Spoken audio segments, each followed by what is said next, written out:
Welcome back. You're watching DD India News Hour with me, Munmun Bhattacharya. A recap of the headlines. In the United States, a tight presidential race between Kamala Harris and Donald Trump as both try to win over undecided voters. Donald Trump condemns violence against minorities in Bangladesh, vows to boost ties with India. Rocket fire from Lebanon kills 7 in Israel as US officials try to push for a ceasefire. Donald Trump has strongly condemned the violence against Hindus and other minorities in Bangladesh. The Republican presidential candidate has vowed to strengthen his ties with India and called Prime Minister Narendra Modi his quote-unquote good friend. Trump said Bangladesh remains in a total state of chaos and alleged his Democratic rival Vice President Kamala Harris and President Joe Biden have ignored Hindus across the world and in America. In July and August, several members of the Hindu community in Bangladesh were attacked by mobs after a students' agitation over a controversial quota system turned into a massive anti-government protest, which resulted in the ouster of Bangladesh Prime Minister Sheikh Hasina.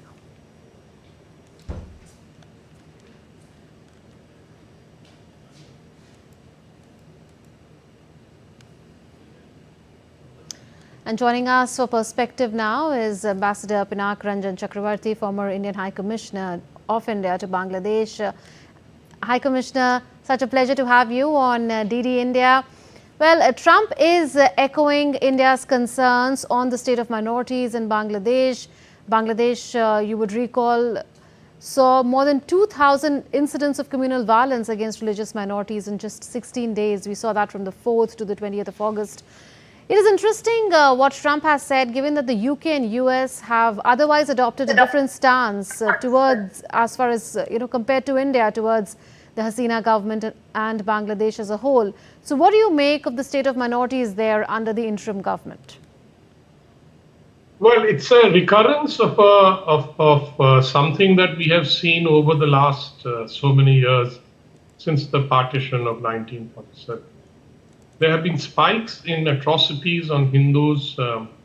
47 was one, and then, of course, came later on because the Pakistanis decided that they wanted a pure Muslim country. So the Hindus were being driven out. Communal violence was being instigated till, as you remember, historically, there was a Nehru Liaquat Pact, which basically meant that, that Hindus should not be driven out of Bangladesh or Pakistan, or then East Pakistan. But that didn't work, and we continued to have 1965 war, 1971 war, and in between, it goes on. It never stops, really, because the whole issue of the Muslim fundamentalists in Bangladesh who want an Islamic state. So in an Islamic state, like it has happened in Pakistan, that there are hardly any Hindus left in. So this is the sad reality of our subcontinent, and it goes back to the partition days.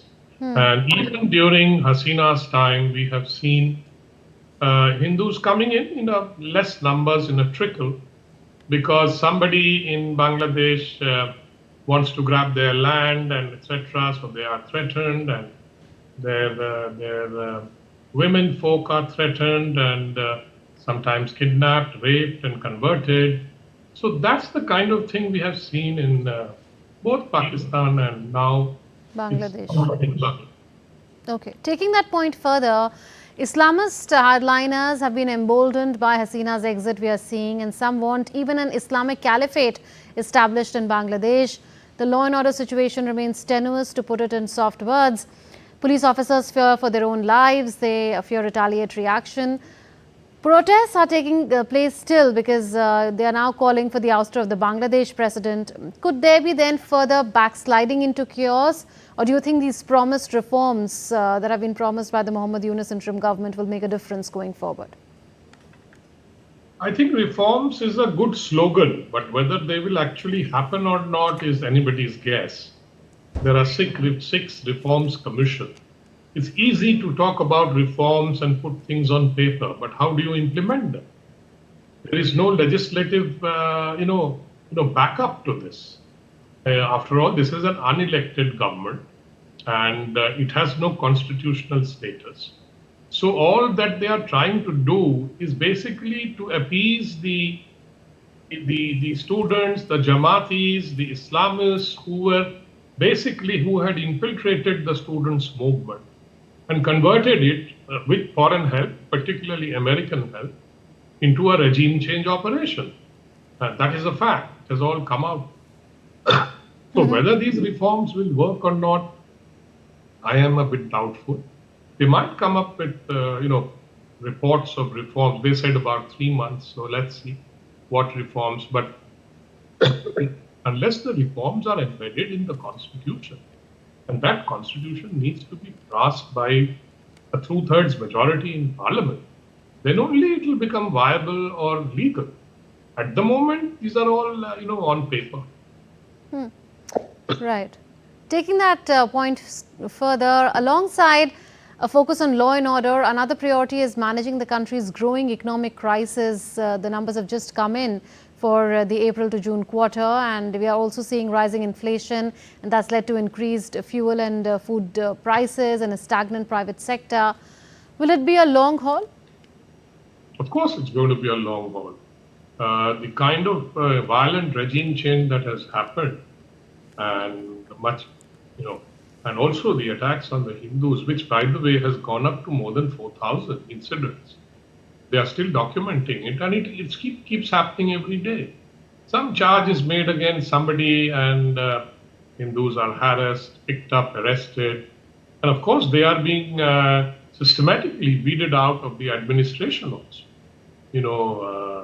For example, there's a recent order that those trainees at the police training college, who obviously this government thinks were all, Awami League supporters or whatever, they have been discharged. They can no longer become police officers. And a lot of them are Hindus. So this is the kind of, actions this government is taking, the interim government, which makes me feel that they are under the thumb of the Islamists. The Jamaat-e-Islami, and the Hifazat, and Islami Andolan, and then they have released the famous, the infamous and notorious terrorist, who killed so many atheist bloggers, etc., who has since threatened India, and who wants, who has appealed to Chief Minister of West Bengal to secede from India, and also asked the northeastern states to, cut off ties with India. That's the kind of rhetoric is coming out of these, extremist, Islamist leaders and groups. Yes, building on that point, High Commissioner, Hasina's arrival in New Delhi led to an immediate response from India, and India had upped security along its partly unfenced land border with Bangladesh. We'd also withdrawn families of diplomatic staff from diplomatic missions across the country, and even advised around 10,000 Indian nationals there on their safety. Also, Indian institutions were destroyed to an extent. So what are the security implications for India, you fear? Well, I think one thing is that increase in terrorism, because these groups have become emboldened and they have been released. So they will go back to what they have done before.